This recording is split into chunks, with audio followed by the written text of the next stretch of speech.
22 मई और 23 मई का दिन मकर राशि के लोगों के लिए कैसा होने वाला है। जय माता दी दोस्तों, आप सभी का स्वागत है हमारे यूट्यूब चैनल अमृता एस्ट्रो में। और आज की इस वीडियो में मैं बात करूंगी इन 2 दिनों के राशि फल के बारे में। सबसे पहले इस 2 दिनों के तिथि, नक्षत्र और योग के बारे में जानेंगे, फिर उससे होने वाले प्रभाव के बारे में जानेंगे, उसके बाद उपाय। तो सबसे पहले चलिए इस दिन के तिथि, नक्षत्र और योग के बारे में बात कर लेते हैं। तो देखिए, जो 22 मई का दिन है ये गुरुवार का दिन है, कृष्ण पक्ष चल रहा है, उसकी 10वीं तिथि है, पूर्व भाद्रपद नक्षत्र रहेगा। चंद्रमा जो है वो पूर्व भाद्रपद नक्षत्र में रहेंगे, जो एक बड़ा ही क्रूर स्वभाव का नक्षत्र माना जाता है। और चंद्रमा कहाँ है? कुंभ राशि में है, लेकिन दोपहर तक है कुंभ राशि में, उसके बाद मीन राशि में प्रवेश कर जाएंगे। देखिए, नक्षत्र की बात क्यों की जाती है? नक्षत्र की बात इसलिए की जाती है कि जो चंद्रमा नक्षत्र में प्रवेश करते हैं, किसी भी नक्षत्र में जब चंद्रमा जाते हैं तो उसी से आपकी दिनचर्या भी परिवर्तित होती है। जैसे नक्षत्र में, जैसे राशि में जिस भाव में चंद्रमा जाएंगे उसके अनुसार आपकी दिनचर्या में परिवर्तन देखने को मिलेंगे। तो ये जो नक्षत्र है ये बड़ा ही क्रूर स्वभाव का नक्षत्र है और विषकुंभ योग बना हुआ है इस दिन। और जो हम राहु काल के समय की बात करें, ये वो समय अवधि होती है जब आपको अवॉइड करना चाहिए इस समय में किसी भी नए काम की शुरुआत को।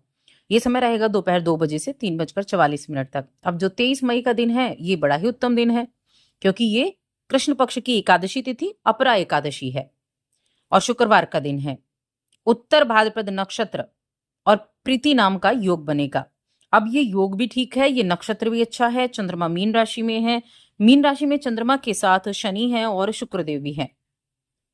अब यहाँ 2 और योग बन गए, एक तो सर्वार्थ सिद्धि योग बना और एक अमृत सिद्धि योग बना। दोनों योग पूरा दिन बनने वाले हैं, इसलिए पूरा दिन इन योगों का प्रभाव रहेगा। राहु काल का समय जरूर देखें, सुबह 10:35 से 12:18 तक। ये हो गई हमारी ग्रहों की स्थिति। अब चलिए इन्हीं के आधार पर हम इस 2 दिनों की चर्चा कर लेते हैं।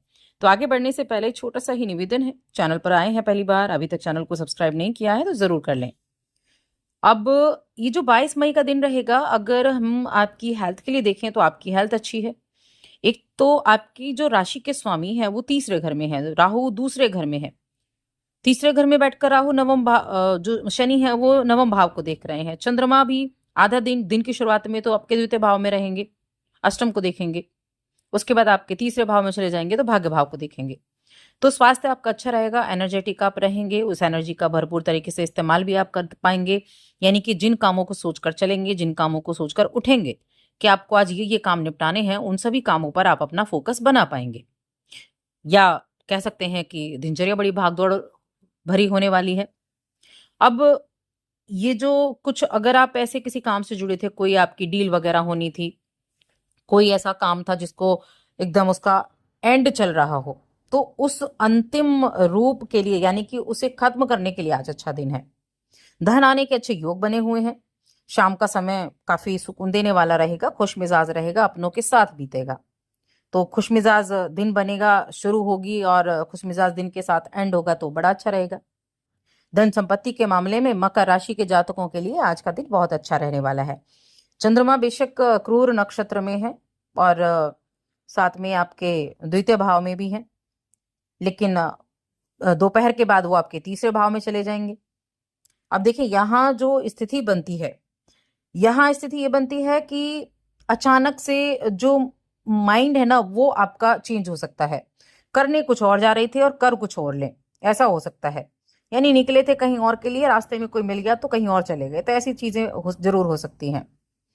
आप अपने कामकाज में अगर आपको दिख रहा है कि बदलाव हो रहे हैं और उन बदलावों को आप बिल्कुल भी नहीं एक्सेप्ट कर पा रहे हैं, तो उनको सबसे पहले तो एक्सेप्ट करें। क्योंकि अगर आप उस चीज को लेकर चलेंगे तो मेंटल जो टेंशन है ना वो होती रहेगी और अपने काम पर फोकस नहीं कर पाएंगे। अपने लिए वक्त भी निकालें, अपने लिए वक्त निकालें, थोड़ा आराम से बैठें, चीजों को ऑब्जर्व करें, चीजों को देखें क्या चीजें किस तरह से हुई। क्योंकि ये जब आप ऐसा करेंगे तो कहीं ना कहीं बहुत सारी चीजें जो हैं वो आपको अच्छे से होती हुई दिखाई देंगी। इसके अलावा आपकी जो अंदर की जो क्षमताएं हैं उनसे हो सकता है आप बहुत ज्यादा आश्वस्त महसूस नहीं कर पा रहे हो, लेकिन आप सबसे पहले खुद से खुश होना सीखिए। जब आप खुद से खुश होंगे, अपनी क्षमताओं पर आपको भरोसा होगा तो हर एक काम को भी आप कर पाएंगे। जो अगर आपका किसी प्रोडक्ट को बनाने का काम है, उत्पादकता का आपका काम है, तो वो आपके लिए आज का दिन अच्छा रहेगा। साहस आपके अंदर होगा, बुद्धि से काम आप करेंगे और कहीं ना कहीं बुद्धि और चतुराई का उपयोग भी आप करेंगे और सब कुछ ठीक रहेगा। तो आज का दिन मेरे जो हिसाब से दिन अच्छा दिखाई दे रहा है। बस गुस्सा थोड़ा ज्यादा आ सकता है, तो गुस्से पर कंट्रोल करें। वाणी थोड़ी कटु हो सकती है, वाणी पर कंट्रोल जरूर करना होगा, क्योंकि कहीं ना कहीं राहु के साथ चंद्रमा बैठे हैं। सोच विचार ज्यादा रहेगा, बातें बहुत ज्यादा कर पाएंगे, बुद्धि बहुत अच्छे तरीके से काम करेगी, लेकिन कई बार गलत दिशा में भी काम कर जाते हैं, तो थोड़ा ध्यान रखना है। अब ये जो 23 मई का दिन है, ये कैसा, तो देखिए ये जो दिन है ये एकादशी का दिन है, अपरा एकादशी है। महीने में 2 एकादशी आती हैं, एक शुक्ल पक्ष की और एक कृष्ण पक्ष की। तो दिन की शुरुआत कैसे करनी है? स्नान आदि करने के बाद में भगवान विष्णु और माँ लक्ष्मी की आराधना के साथ आपको दिन की शुरुआत करनी है। और साथ ही भगवान विष्णु की जब आप पूजा करेंगे तो उसमें तुलसी दल का प्रयोग जरूर करें। और ओम नमो भगवते वासुदेवाय नमः इस मंत्र का मन ही मन पूरे दिन जाप करें। बहुत अच्छा रिजल्ट आपको इससे देखने को मिलेगा। राशिफल की जहां तक बात है, तो मकर राशि के जातकों के लिए चंद्रमा तीसरे भाव में होंगे। और तीसरे भाव के जो चंद्रमा है, ये है कहाँ? मीन राशि में, गुरु की राशि में। शुक्र के साथ चंद्र की युति, शनि के साथ चंद्र की युति, नवम भाव पर यहाँ आपका जो दृष्टि है तीनों भावों की नवम भाव पर पड़ रही है। तो धर्म कर्म में आपका मन लगेगा, धार्मिक कार्यों में रुचि रहेगी। शिक्षा के मामले में आज का दिन अच्छा बनता हुआ दिखाई दे रहा है। शिक्षा में आपकी रुचि रहेगी, कुछ ट्रैवल हो सकते हैं कामकाज के लिए, या फिर आप कहीं अपनों के साथ भी आप कहीं बाहर घूमने जा सकते हैं, या किसी गुरु के सानिध्य में जा सकते हैं, कहीं धार्मिक रूप से आप ट्रैवल कर सकते हैं, कहीं मंदिर दर्शन करने जा सकते हैं। इस तरह का दिन रहेगा। बाकी आपके जो छोटे भाई बहन हैं, उनके साथ थोड़ा अपनी वाणी पर नियंत्रण करते हुए चलेंगे तो अच्छा रहेगा, वरना नोकझोंक की स्थिति भी रह सकती है। अपने कम्युनिकेशन को अच्छा रखें। कम्युनिकेशन अच्छा रहेगा तो अपने हर एक चीज पर आप अपना ध्यान दे पाएंगे। और जब आप देखिए आप कोई कार्य करते हैं और उस पे वो कार्य अच्छा ना हो, तो कहीं मूड जो है वो बहुत खराब हो जाता है। तो इसलिए सबसे पहले तो थोड़ा सा पेशेंस और थोड़े धैर्य के साथ आपको काम करना होगा। पैसों के मामले में कोई महत्वपूर्ण निर्णय आज आप ले सकते हैं। महत्वपूर्ण निर्णय पर आप विचार कर सकते हैं, भाई बहनों के लिए भी खर्च कर सकते हैं। और अगर हम रिश्तों की बात करें, जैसे लव लाइफ हो गई और वैवाहिक जीवन हो गया, तो उन दोनों मामलों में ये दिन ठीक ठाक रहेगा। हाँ, हेल्थ के लिए मैं जरूर कह सकती हूँ कि वैसे तो हेल्थ अच्छी रहेगी, लेकिन थोड़ा एनर्जी लो फील आप कर पाएंगे, तो थोड़ा ध्यान रखें।